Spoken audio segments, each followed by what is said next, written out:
Okay, hi everyone. I'm back with video number 2. Now, I'm back. I've gone back to the parent pet class, and I'm going to put a label in here, parent class. And I wanted to show you that I added something called a default constructor.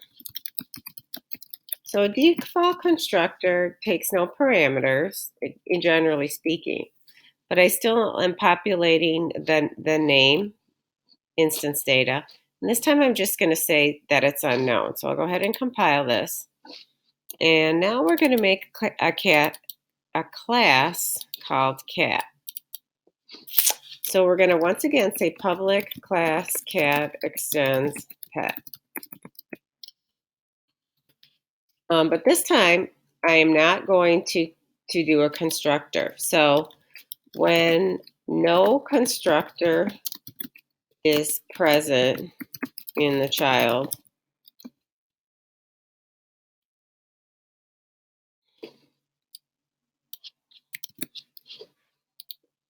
when a cat object is made, it uses the parent's constructor, default constructor.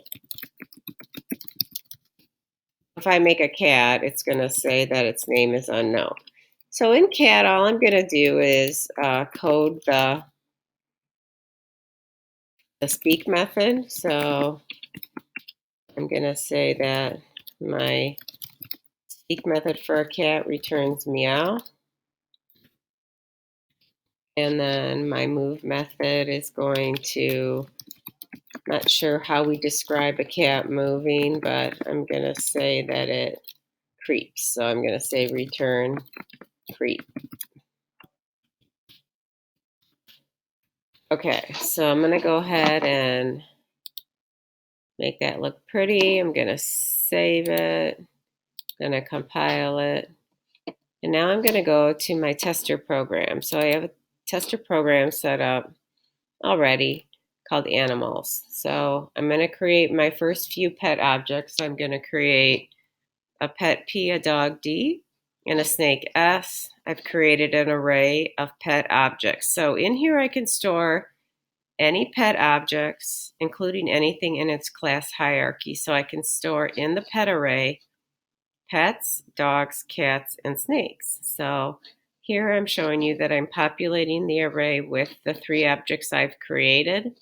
And here I have a for loop, and I'm just printing the pets. Now you'll notice that I did have 10 positions in that array, and some of them are not full. So we're only seeing where there's no pet, we're seeing that it is filled with a null. So let's go in there and let's go ahead and add a cat object. So let's say cat C is a new cat. I'm going to add that to the array in position 3. And now let's go ahead and I'm going to copy this array and let's print it again. And you'll see a few things. There's a few things in here that I want you to see. So remember, our first is a pet. We just print the name pet. Then we have our dog, which has a longer 2-string method printing information about how much the dog weighs. And then we have a snake and how long the snake is. And then we have our unknown pet because cat uses a default constructor. Now, a few other things that I wanted to do is I also wanted to come back in this second for loop. And now I want to start utilizing our speak and move method. Okay. And we're going to concatenate this with when it speaks, it says,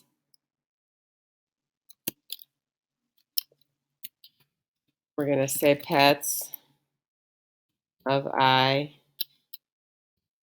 dot speak. So now when we compile, we're also going to see that it's printing what it says.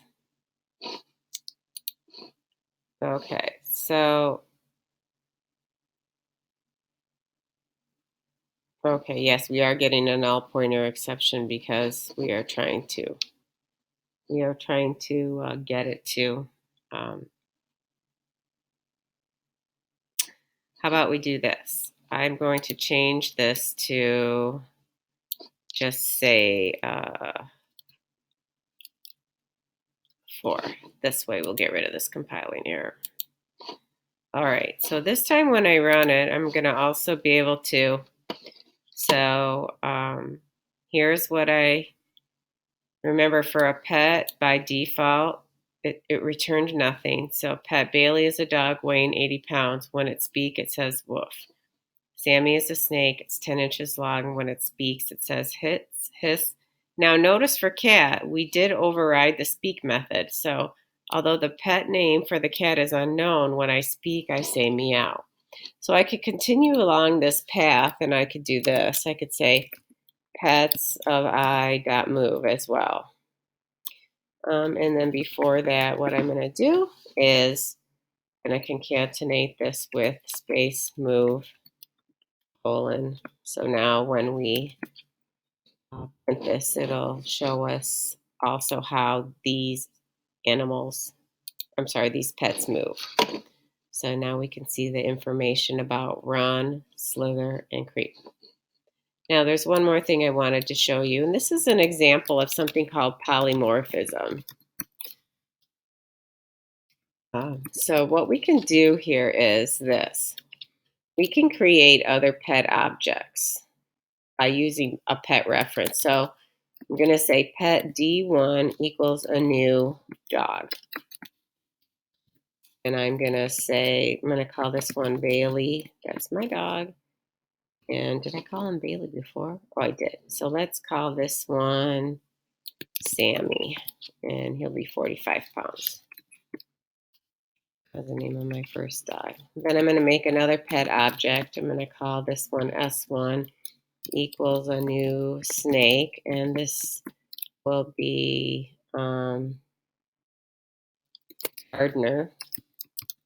And this one will be 15 inches long. And then finally we have pet C1 equals a new pet, or a new cat, which we know is a default constructor. Now the reason I want to do this is because I want to, well, first of all, let's compile it and get you to believe that it will compile, and it compiles. So what's different here? So here I made a pet reference and created a pet object. Here I made a dog reference and created a dog object. Here I made a snake reference and created a snake object. But down here, I made pet references and assigned them to children objects. So the concept of polymorphism, it actually means having many forms. So when I make a reference from the parent, I can assign it to any child object, but the reverse is not true. We could say a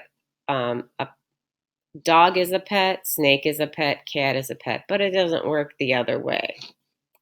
So now what we can do, and what I'd like to do, is assign those to the other positions in the array. So we're going to say pets of 4 equals D1, pets of 5 equals S1, pets of 6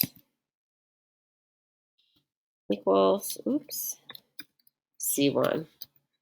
And then to make my life easier, what I'm going to do is just going to put in a system out println,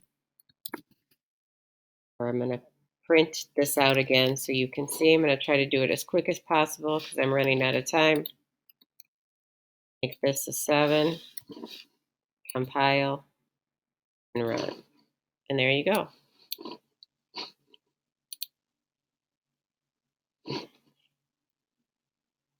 And here is our new output. 1, 2, 3, 4, 5, 6, 7. Thank you.